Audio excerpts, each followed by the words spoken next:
Hi, welcome to Create Birmingham. This is Conversations with Creatives, and I'm Tanya Trotter, the communications specialist here.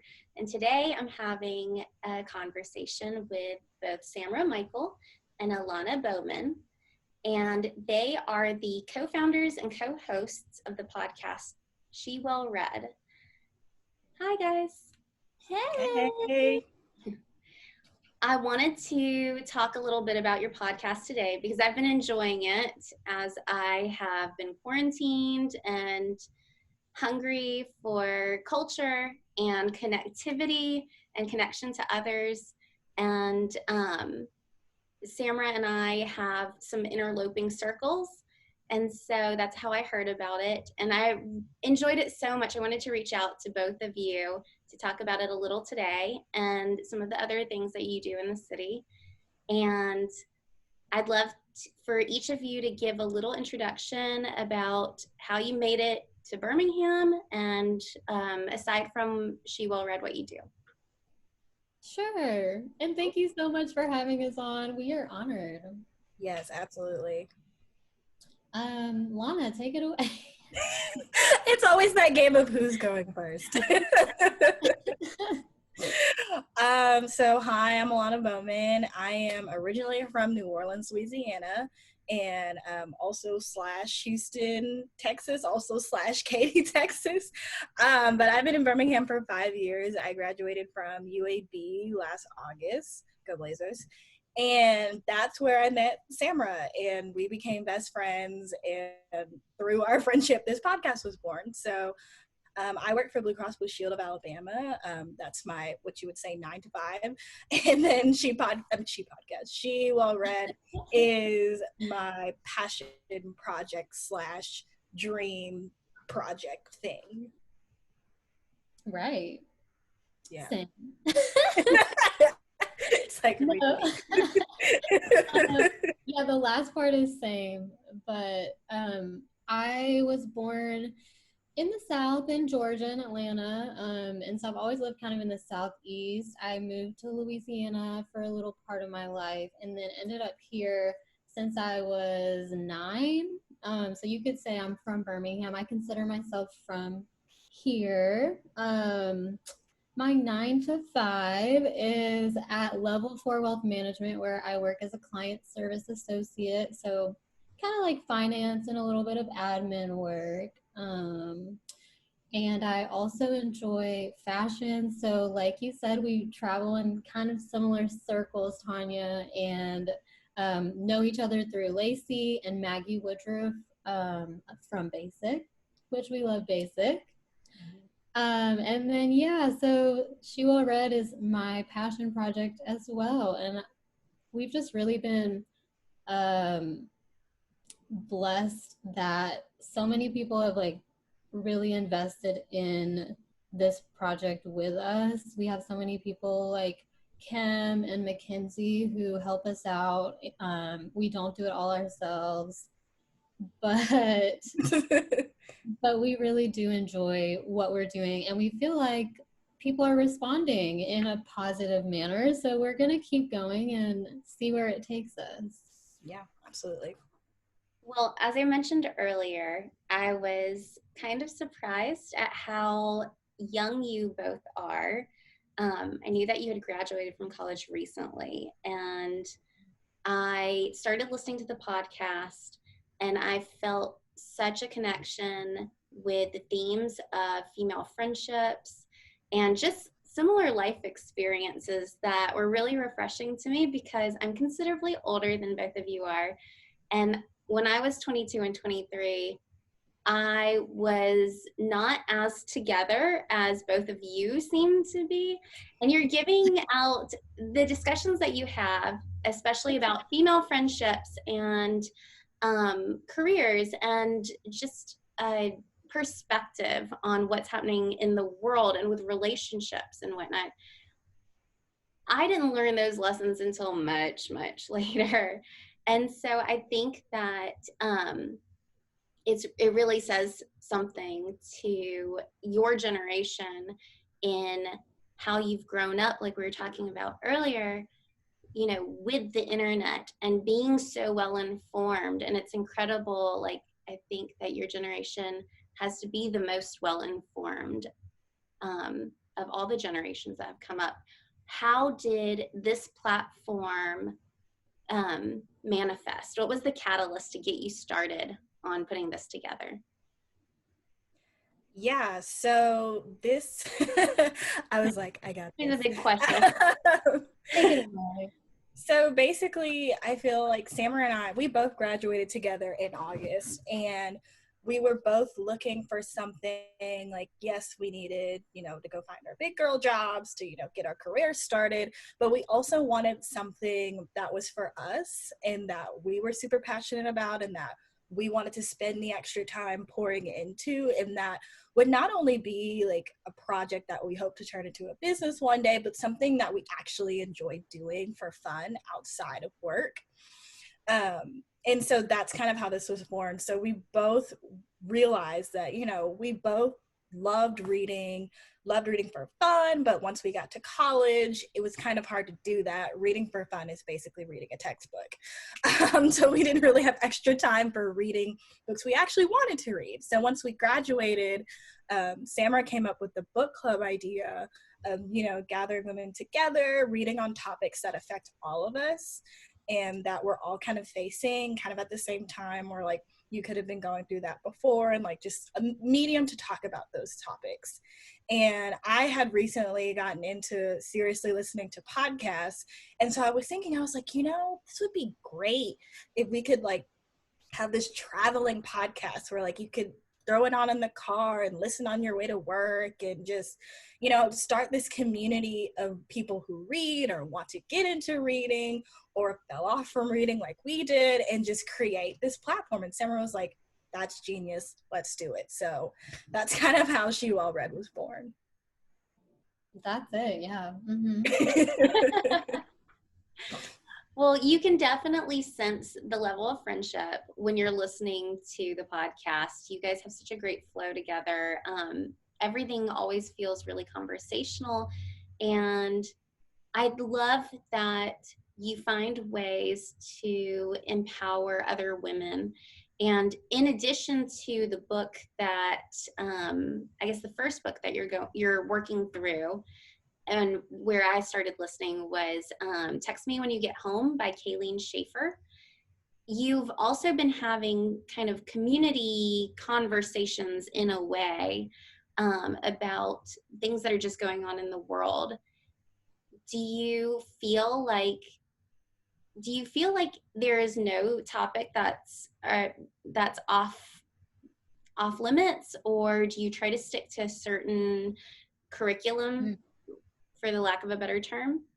Right. Yeah, so that is a great question. And the way we start, like, so our slogan is empowered women empowering women. And that's really vague. And I think that it's good that we left it that way, because as we grow, the things that we're going to encounter and struggle with are going to change. And it's nice, I think, that we left it open-ended like that, because we can transition from, a book about female friendship to something like the Black Lives Matter movement in the South and things like that, that they're still affecting us, but it's definitely a much more serious topic than what we were covering in the podcast. And so, like you said, like these community conversations, there's something that we want to continue. We really had such just like powerful speakers that came on to those IGTVs, and it was really nice to hear from someone other than ourselves, because we do talk about like our lives a lot. And so seeing how we can have a conversation in such a weird and distant time, I think that is something we want to keep doing. And to answer your question, I don't think there are any topics that we would think of as off limits, as long as they pertain to and were relevant to our lives. Well, but Lana, what do you think? Yeah. Well, piggyback off of that, like, yes, everything Samra said, and kind of harping on the fact that, you know, it's what relevant to us. So, you know, the Black Lives Matter mini series that we put together, it was something that was very relevant to us as two young female Black women who now have a platform to talk about these things. But like Samara said, not all the time are we the best experts to talk about some of these conversations. So reaching out to those people who can talk about it better than we can. You know, we can only talk about our own personal experience so far. That we always are wanting to bring in the opinions of others. And Samara, I feel like you already know what I'm about to do. SheWellReadQA@gmail.com. We really encourage people, you know, to write into us, or even like you did, like on Instagram, just to, you know, be like, hey, like, this is a conversation that either you guys had or that, you know, I feel like we need to have. And, you know, we can kind of take that and be like, okay, how does this fit in to what we're trying to do and the goals and missions that we have for our platform? So, but yes, to answer your question again, I don't think anything is off limits. And kind of like we did this series, it was in the middle of the season that we had already pre-recorded. So, you know, we got all of our episodes done. They were ready to go. We were batching them out. And then, you know, the world collapsed and there was just such this uprising and need for change. Like, not saying that it hasn't been needed before, but now more than ever. And so we felt that, you know, we had a responsibility to, you know, be a part of that. So we were like, listen, we're pausing this, we're not stopping it, but we're definitely going to take a pause to talk about something that's really needed to talk about right now. And like Samara said, we want to be able to do that more in the future. Not saying we'll be perfect on it, but we'll try our best to do what we can. Well, I don't think anyone's efforts are always perfect, but as long as they're efforts, then I think that they count and they are important. So I feel like what I have loved seeing through the hard times of 2020 so far are this creative class in Birmingham really coming together to collaborate, to use their creative platforms to have and host conversations. And to me, well, I think that you always look for, or you always see what you look for, right? So maybe I'm looking for that because that is my job. But I do also think that I have seen so many people coming together in such a great way to have honest discourse, to use the skill sets that they have and find people who complement them to amplify those skill sets and amplify voices. And that makes me really proud of Birmingham and to get to meet people like you who are doing that. So thank you. And I want to go a little bit back to where you were talking about your 9-to-5 jobs and how this is a passion project for you. So many of the creatives in Birmingham, particularly who come to us through co-starters or who are just working in the creative sector in general, have 9-to-5 jobs and then they have side hustles. And I think that both millennials and Generation Z, like, we are kind of people who are, a side hustle is not a rarity. Samra, I know that you have other interests. You work in the world of fashion. You're a stylist with Basic, and you were recently named one of the most stylish people in Birmingham to follow by Beham Now. And you also had a little pop-up on Man Repeller, which is a blog that I have followed since its inception. I have such a huge crush on Leandra Medine. But can you tell me, and you also, and I wasn't aware of this, have another side business where you make and repurpose clothing. Can you tell us a little bit about that? Yes. Oh my goodness. I thank you for bringing it up because I love it so much. So XDressin is what it's called, at XDressin on Instagram and Depop. Basically, like you said, I am a stylist and really want to I don't know, up my styling game. And something that stylists need to be able to do is like alter things for their clients. And so I was like, I need to learn how to sew. And so I got a sewing machine during this stay at home order where I had nothing else to do. I was like, it's the perfect time. I've been putting it off.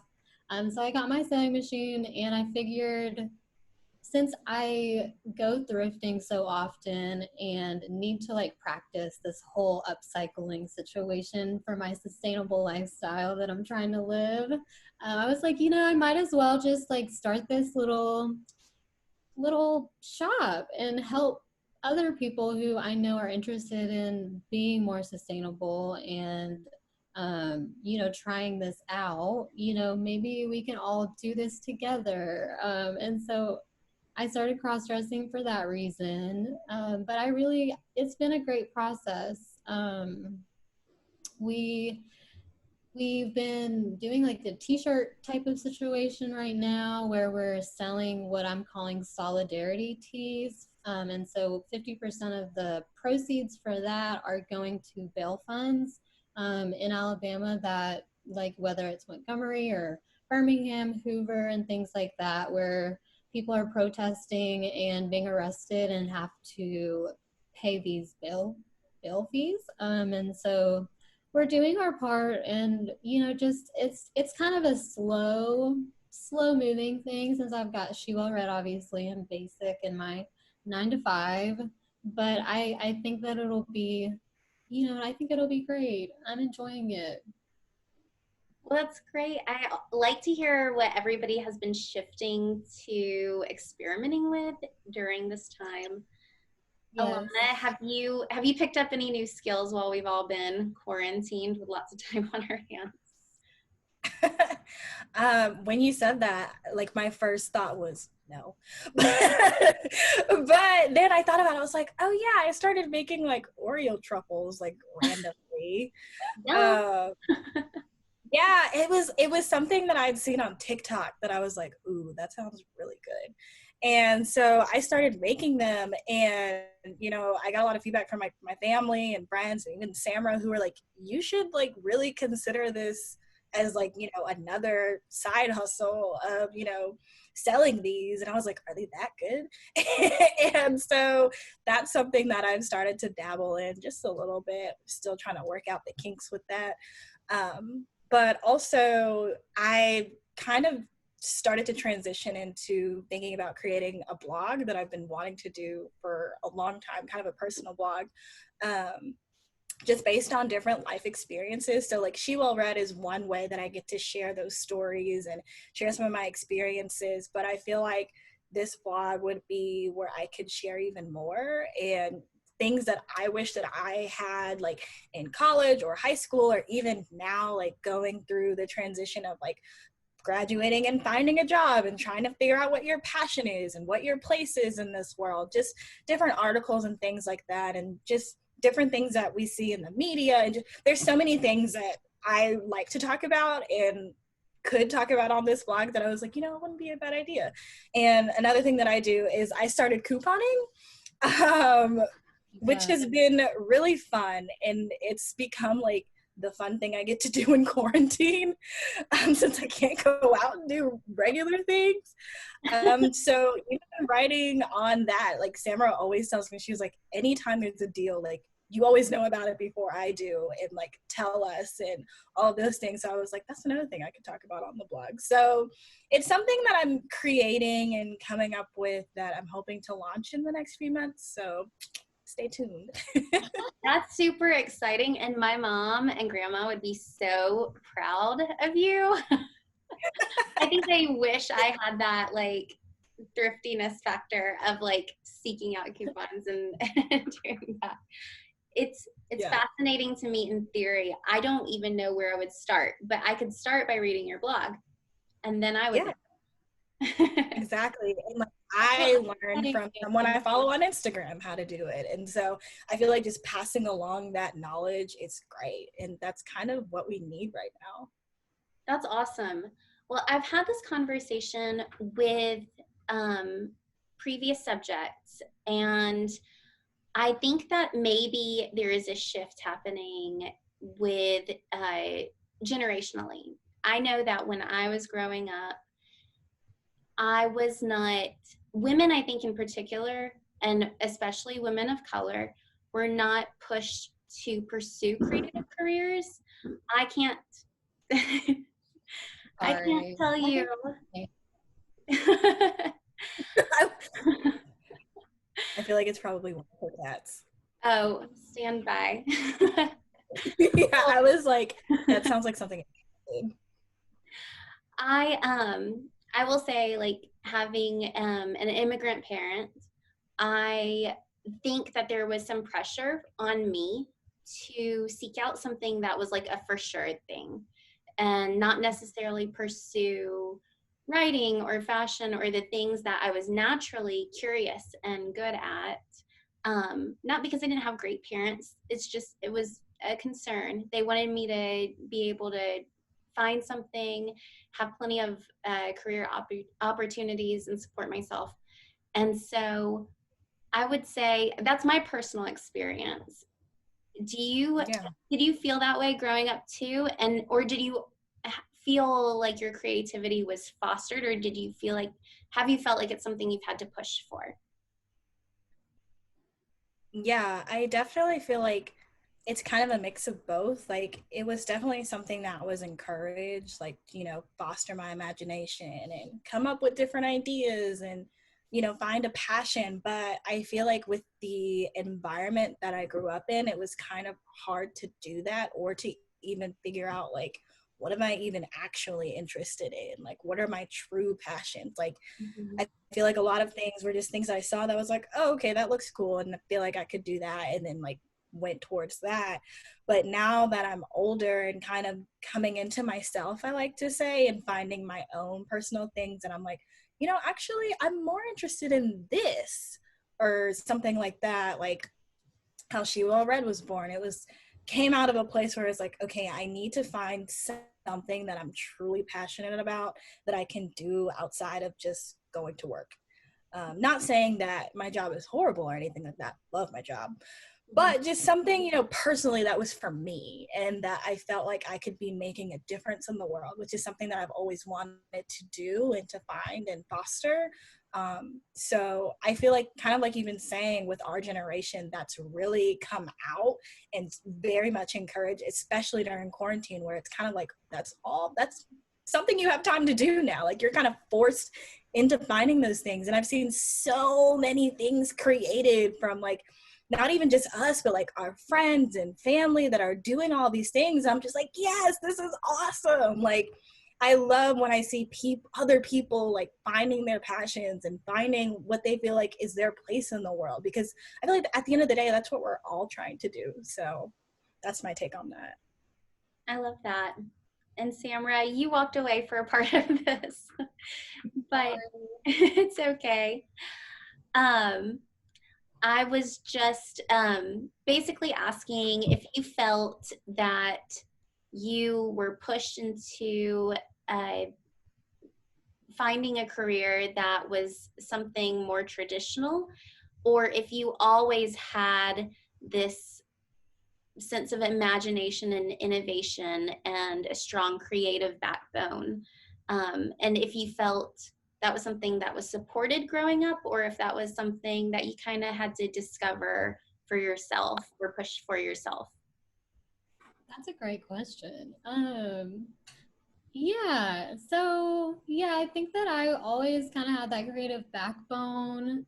I've always been into clothes. Even as like a little kid, I begged my mom to just let me can I dress myself? And that was something that it was encouraged on my mom's side of the family, but not on my dad's side of the family. So it kind of, I guess I had two sides in my household. Like my dad really, he wanted me to go into like a STEM type of field.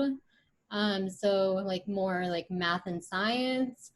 And I have always gravitated towards English, reading, like literature, art, things like that. And I don't know. I wouldn't say it was encouraged. I think that it was something that I had to seek out and push for, and eventually, like we all do, we kind of come into our own and see how we can turn our passions into potential career paths. But I struggled for a while. Lana can tell you, I changed my major so many times in college, trying to figure out what would be best for me. And so, I found marketing, and that was like a beautiful mix of creative and business. So I was like, okay, I can figure this one out, and I really love it. Well, that's great. So Alana, you mentioned earlier that you have wrapped kind of this first season or book, and I am continuing to listen through, and I'll be sure to include all the links for our audience so that they can check you guys out and the other projects that you're working on. And I really appreciate your time today and look forward to what you two continue to bring Birmingham. Thank you Yeah, so much. thank you so much. Yeah, it was a very much a pleasure, and we're very thankful for this opportunity to come and speak and talk with you and share our little baby. For real. Well, and Sam, I hope I see you around Basic, and best of luck to both of you. Thanks for starting our week off with a bang. Thank Thank you. you. Bye. Bye.